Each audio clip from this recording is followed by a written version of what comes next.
Lex Papia Poppaea, el matrimonio. Según la Lex Iulia Maritandis Ordinius, Augusto se propone lograr que todas sus leyes sean aceptadas, bien sea por convencimiento o bien sea por temor. Para ello, quita obstáculos para contraer el matrimonio. En tiempos de Augusto, el matrimonio se lleva a cabo informalmente, no había necesidad de una fórmula oral, acto o ceremonia civil o religiosa. El matrimonio para sus coetáneos no era concebido ya como un estado feliz ni como la consumación de felicidad humana, es la perpetuación de un culto gentilicio de un linaje con graves consecuencias jurídicas. El matrimonio no era moralmente obligatorio. No tenía por fin el placer y su objeto principal no consistía en la unión de dos seres que se correspondían y querían asociarse para la dicha o las penas de la vida. El efecto del matrimonio era unir a dos seres de un mismo culto doméstico para hacer nacer a un tercero que fuese apto para continuar con ese culto. El matrimonio romano no es un acto público ni tampoco un acto jurídico. Es un estado de hecho manifestado por una ceremonia que produce efectos de derecho directos. Los hijos serán legítimos e indirectos. Los tribunales decidirán sobre la atribución de la dote en el caso de divorcio y litigio sexuales causales del divorcio, las ofensas civiles como el celibato y la carencia de hijos, el procedimiento a seguir en caso de una sanción o sanciones que conlleven a cualquier transgresión de ley. Que esta ley también fue pensada por Augusto para apoyar su reforma moral es evidente. Tuvo la misma fecha de promulgación que la del matrimonio. La ley Papia Poppaea era una ley rogada por los cónsules en el año 9 después de Cristo que introduce modificaciones y no solo complementan, sino que también mitigan, modifican o anulan el riguroso marco de la Lex Iulia Maritandis. Augusto las menciona unidas con la conexión entre la ley Iulia Maritandis y la Lex Papia Poppaea, ya que eran evidentes y cercanas. Los juristas contemporáneos de Augusto y un poco posteriores no hacen distintos entre el articulado de una y otra, ya que se complementan. Se fusionan gran parte del corpus de la ley Iulia Maritandis con la de la Papia Poppaea en la época muy temprana, quizás alrededor del año 9 después de Cristo. Para fines académicos se acepta la designación de la Lex Iulia et Papia Poppaea, ya que intentar separar ambas leyes del todo que representan no es posible, ni aún fisiológicamente. Más aún, la tradición y la jurisprudencia trabajan ambas leyes como si fueran una sola, insaciable.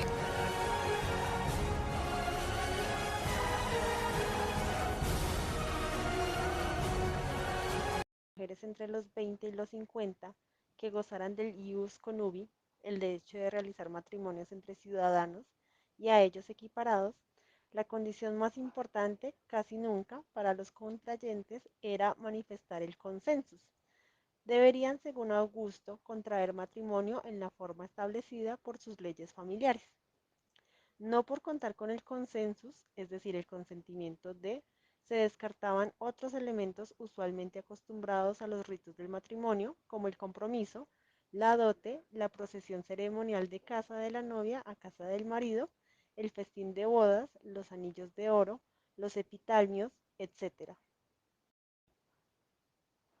Quien no contrajese nupcias en los tiempos y modos augustios, que más parecían hechos para impedir el matrimonio que para promoverlo, de ahí incluso el auge del concubinato, se encontraba en la incómoda posición del caelebs, con restricciones testamentarias, es decir, que no podía heredar más que parcial y condicionalmente, gubernamentales, no poder acceder a puestos de poder, sociales, falta de reconocimiento entre sus pares por su dudosa situación conyugal, o políticas, ostracismo en el ámbito de la corte.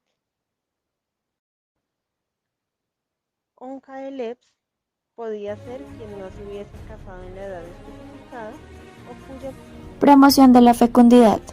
El objetivo último de la legislación de Augusto era la perpetuación de la familia romana, tendiendo a incrementar la tasa de nacimientos de romanos unidos bajo el legítimo matrimonio. El establecer la categoría de caelebs y las sanciones que conlleva hacerlo tenía como objetivo que, por temor a ellas, se alentara el deseo de contraer matrimonio y sobre todo de tener hijos. Si el testamento del paterfamilia obliga a un hijo a permanecer célibe, la conditio caelibatus para poder heredar, Augusto la declara pro non scripta, o sea, no escrita, ya que considera inmoral que se menoscabase lo que el príncipe necesitaba, matrimonios e hijos. Otro modo de promover la fecundidad fue el otorgamiento del llamado ius liberorum, a las mujeres que tuvieran 3 hijos o más o a las libertas que tuvieran 4 o más. Las que adquirían este derecho quedaban exentas de las restricciones para adquirir bienes por testamento, y además se les liberaba de estar sujetas a tutela.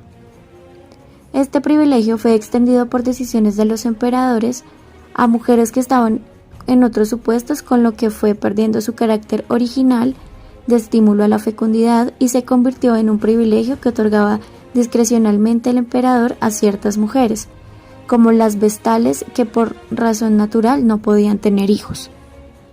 Así se les libraba de las sanciones de la ley relativa a órbitas. El emperador concedía el mismo derecho ius liberorum a algunos hombres órbites, como los soldados, por servicio destacado al Estado, pero el ius liberorum, que en sus orígenes se concibe para aumentar la tasa de nacimientos, a la fuerza de ser otorgado con tanta frecuencia, llegó a perder su valor original. Beneficios a los casados con hijos. Augusto concede beneficios, tanto de derecho público como privado, a los casados, a quienes concede otros más cuando tienen descendencia, capacidad para heredar, recibir mayor porcentaje de herencias, legados y donaciones, recibir legados para tener puestos oficiales destacados, acoger nombramientos y distinciones, altos mandos en el ejército o en las provincias, etc. Es posible que no solo se favoreciera a los padres por razón del número de sus hijos, sino que a los mismos hijos, por la fecundidad de sus padres, se les prefiriera respecto a otros solicitantes de cargos públicos. Los libertos que tienen un determinado número de hijos se les exime de cumplir los servicios que debían rendir a su patrono en agradecimiento por la libertad concedida, aun cuando dichos servicios se hubieran hecho jurídicamente obligatorios por medio de una promesa. De acuerdo con el testimonio de Paulus, el liberto que durante el tiempo de su esclavitud hubiera tenido 2 hijos o que en el momento tuviera uno de al menos 5 años, queda exento de prestar servicios al patrón.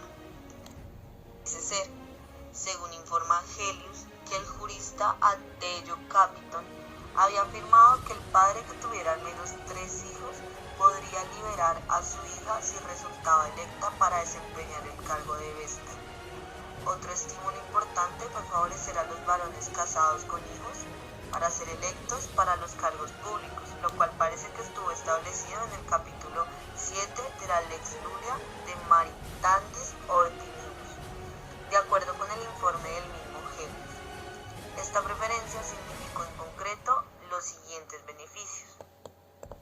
Por la razón ya mencionada, sí hay matrimonio válido entre impotentes. En cuanto a los hijos póstumos, si es de un impotente, y por impotente debe entenderse que no le es fácil engendrar, pero no imposible, sí puede constituirse en heredero. En caso de los hijos castrados, no es posible constituirse en heredero. En el caso de los hermafroditas, se puede instituir heredero si predomina el sexo masculino.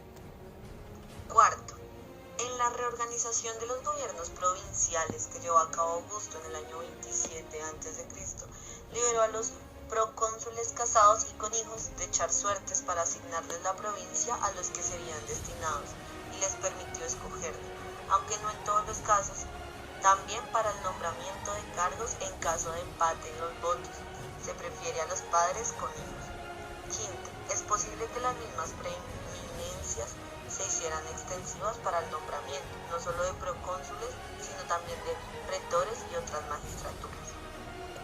Las sanciones tuvieron más efecto social que los premios. La sanción principal fue la incapacidad de adquirir por testamento de una persona que no fuera pariente, hasta dentro del 6º grado consanguíneo, del cual hombres no gozan de estos privilegios, pero tampoco son sancionados habitualmente.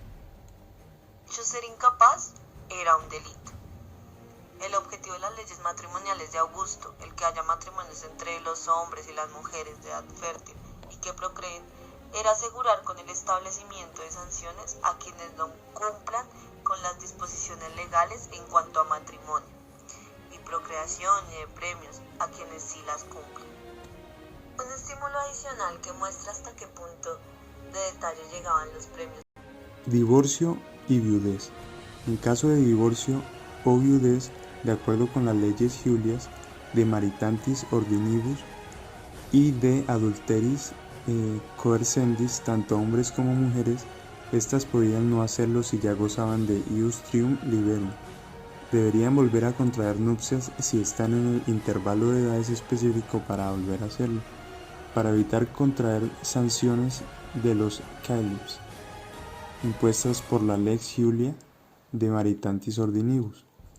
Ni un testamento especificará que el viudo o viuda no debía volver a casarse como condicionó para heredar. Augusto declara nula pro non escrita dicha condición, ya que solo contribuiría a que una mujer o un hombre en edad de procrear no lo hiciese. Grave e inmoral falta de acuerdo con lo anhelado de Augusto. Esta cláusula de los testamentos era declarada nula siempre y cuando la mujer prometiese volver a casarse con el fin de tener descendencia. En tiempos anteriores a Augusto era considerada en muy alta estima y respetada por sus altas dotes morales. Augusto, en la Lex Julia de Maritantis Ordinibus, no respeta las viejas tradiciones, las vacantium de tempus legendi, o sea, el plazo de 10 meses mínimo obligatorio para guardar el luto debido al marido pasado, el cual podía casarse, y Augusto en cambio dispone que deben volver a casarse por el beneficio de la ley.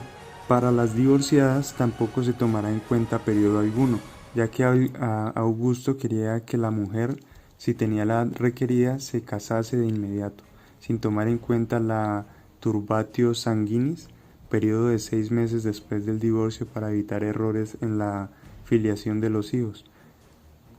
De parte del Grupo 7, muchas gracias.